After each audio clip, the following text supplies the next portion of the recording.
La plupart d'entre nous passent trop de temps sur ce qui est urgent et pas assez de temps sur ce qui est important. Une citation de Stephen Covey.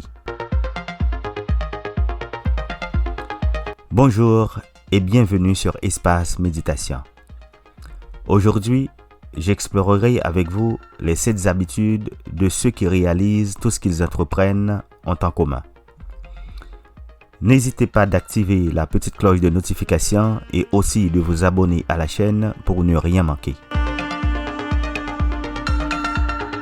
Les 7 habitudes en commun des gens qui réussissent sont des principes universels qui peuvent vous aider à atteindre vos objectifs personnels et professionnels. Maintenant, voici les 7 habitudes avec quelques exemples concrets pour les illustrer.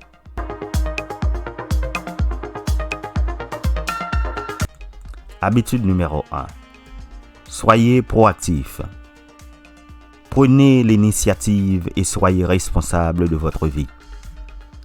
Être proactif, il s'agit de prendre l'initiative de contrôler sa vie et de ne pas se laisser influencer par les circonstances extérieures. Par exemple, au lieu de se plaindre du temps qu'il fait, on peut choisir de s'adapter et de profiter de la journée. Pour être proactif, c'est comprendre que vous êtes le maître de votre destin. C'est vous qui décidez de votre vie et non les circonstances extérieures. C'est vous qui choisissez votre attitude et votre comportement face aux situations que vous rencontrez. C'est vous qui prenez des initiatives pour réaliser vos objectifs et résoudre vos problèmes. Voici quelques exemples d'attitudes proactives. Au lieu de blâmer les autres ou le hasard pour ses échecs, une personne proactive assume ses responsabilités, tire les leçons de ses erreurs et cherche des solutions pour s'améliorer. Au lieu d'attendre que les opportunités se présentent, un entrepreneur proactif crée ses propres opportunités, anticipe les besoins du marché, innove et prend des risques calculés. Être proactif, c'est donc adopter une mentalité positive, active et responsable. C'est une habitude qui peut transformer votre vie et vous aider à atteindre vos rêves. Habitude numéro 2. Commencez par la fin en tête. Définissez vos objectifs et travaillez à les atteindre. Commencer par la fin en tête est l'un des 7 habitudes des gens très efficaces. Cela signifie que vous devez avoir une vision claire de ce que vous voulez accomplir dans votre vie ou votre travail et ensuite planifier les actions nécessaires pour y parvenir. C'est une façon de prendre le contrôle de votre destin et de ne pas se laisser distraire par les urgences ou les circonstances. Pour commencer par la fin en tête, vous devez d'abord définir vos objectifs. Il existe différents types d'objectifs selon le domaine, la durée, le niveau de difficulté. Par exemple, vous pouvez avoir des objectifs personnels, professionnels, financiers, spirituels, etc. Vous pouvez aussi avoir des objectifs à court terme, à moyen terme ou à long terme. Il est important de définir des objectifs qui soient SMART, S-M-A-R-T. Voici quelques exemples d'objectifs SMART. Je veux apprendre à jouer du piano et maîtriser 3 morceaux classiques d'ici la fin de l'année. Un autre exemple. Je veux perdre 10 kilos et adopter une alimentation saine et équilibrée d'ici 3 mois. Une fois que vous avez défini vos objectifs, vous devez travailler à les atteindre. Pour cela, vous pouvez utiliser la méthode des petits pas qui consiste à diviser vos objectifs en sous-objectifs plus faciles à réaliser et à les accomplir progressivement. Vous pouvez aussi utiliser la méthode des priorités qui consiste à identifier les tâches les plus importantes et les plus urgentes et à les faire en premier. Et par la suite, vous vous récompensez et vous vous félicitez en vous offrant quelque chose de plaisant lorsque vous atteignez un objectif ou une étape. En conséquence, commencer par la fin en tête est une habitude qui vous permet de définir vos objectifs et de travailler à les atteindre. Cela vous aide à donner du sens à votre vie ou à votre travail, à vous motiver et à vous épanouir.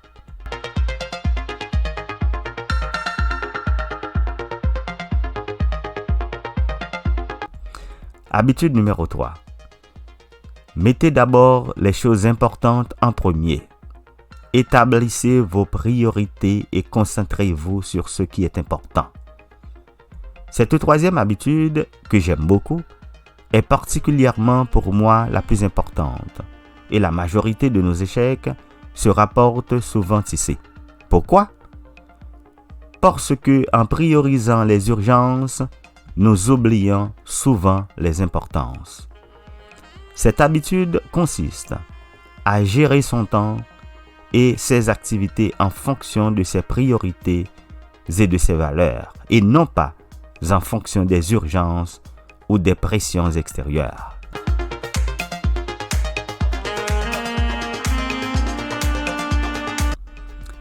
La technique de l'horloge et de la boussole est utilisée par analogie pour illustrer cette habitude, où l'horloge représente le calendrier, les échéances, les rendez-vous, les tâches à accomplir, et la boussole représente la vision, la mission, les principes, les objectifs à long terme.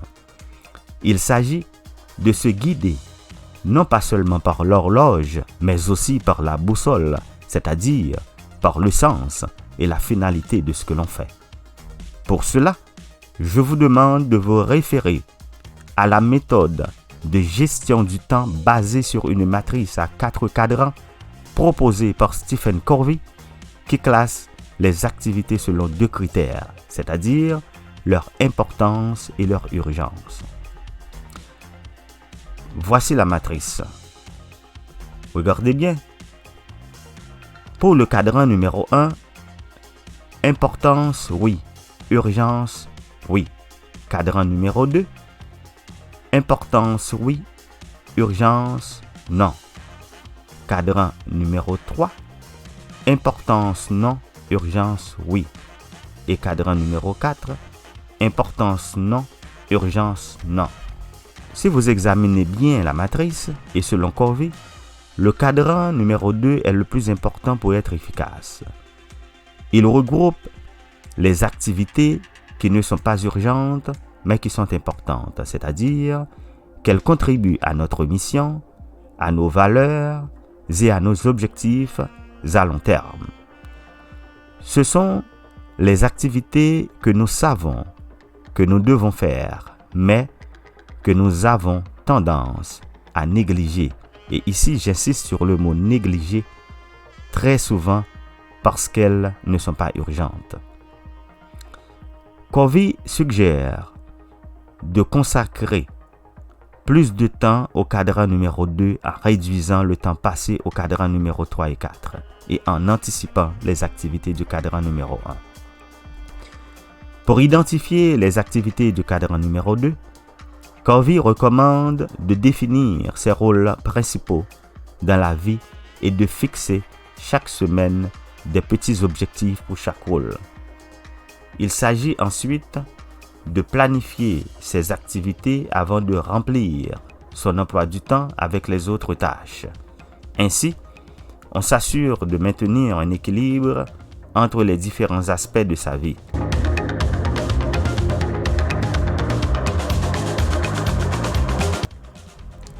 Quatrième habitude, pensez gagnant-gagnant. Cherchez des solutions qui profitent à toutes les parties impliquées. Cette habitude consiste à rechercher le bénéfice mutuel dans chaque interaction humaine au lieu de chercher à dominer ou à se soumettre aux autres. Cette habitude repose sur une mentalité d'abondance qui reconnaît qu'il y a assez de ressources et de succès pour tout le monde. Il existe 6 paradigmes possibles d'interaction humaine. D'abord, gagnant-gagnant. Les 2 parties sont satisfaites et coopèrent pour trouver une solution qui leur convient. Ensuite, gagnant-perdant. L'une des parties impose sa volonté à l'autre en utilisant son pouvoir, sa position ou sa personnalité. Encore, perdant-gagnant. L'une des parties cède à l'autre pour éviter le conflit ou préserver la relation, mais se sent frustrée ou rancunière. Aussi, perdant-perdant, les 2 parties s'affrontent et se nuisent mutuellement, souvent par vengeance ou par orgueil. Encore gagnant-gagnant, ou pas d'accord, les 2 parties acceptent de ne pas trouver de solution commune et se retirent sans ressentiment. Et enfin, gagnant. L'une des parties cherche à gagner à tout prix sans se soucier des conséquences pour les autres. Il est recommandé d'adopter le paradigme gagnant-gagnant dans la plupart des situations, car il permet de bâtir des relations solides et durables, basées sur la confiance, le respect et la collaboration. Pour cela, il faut développer 4 caractéristiques essentielles. L'intégrité, c'est-à-dire être fidèle à ses valeurs et à ses engagements. La maturité, disons, avoir un bon équilibre entre le courage en affirmant ses besoins et la considération en respectant ceux des autres. L'abondance mentale, c'est-à-dire se réjouir du succès des autres et croire qu'il y a assez pour tout le monde. Et la confiance, ce que je veux dire, croire en soi et en les autres et être prêt à prendre des risques. Penser gagnant-gagnant est donc une habitude qui favorise l'épanouissement personnel et collectif en encourageant la coopération plutôt que la compétition. 5e habitude. Cherchez d'abord à comprendre, puis à être compris. Écoutez les autres et cherchez à comprendre leur point de vue avant de donner le vôtre. Cette 5e habitude consiste à développer une écoute empathique, c'est-à-dire une écoute qui cherche à comprendre les sentiments, les besoins, les valeurs et les motivations de l'autre personne sans juger ni interpréter. Cette habitude est essentielle pour établir des relations de confiance et de respect mutuel, ainsi que pour résoudre des problèmes et des conflits de manière créative et gagnant-gagnant. Pour mettre en pratique cette habitude, 4 niveaux d'écoute sont suggérés. Mais il est recommandé de pratiquer l'écoute empathique. En pratiquant cette technique, on peut arriver à un niveau de compréhension mutuelle qui permet ensuite d'exposer son propre point de vue avec plus d'efficacité et de crédibilité. Covey a même affirmé que si on cherche d'abord à comprendre l'autre personne, elle sera plus disposée à nous écouter et à nous comprendre en retour. 6e habitude. Synergie. Travaillez en équipe pour atteindre des objectifs communs. La synergie est un concept qui signifie que le résultat d'une collaboration est supérieur à la somme des contributions individuelles, c'est-à-dire c'est l'habitude à développer pour atteindre l'efficacité personnelle et professionnelle. La synergie est définie comme la valeur ajoutée créée par le travail en équipe.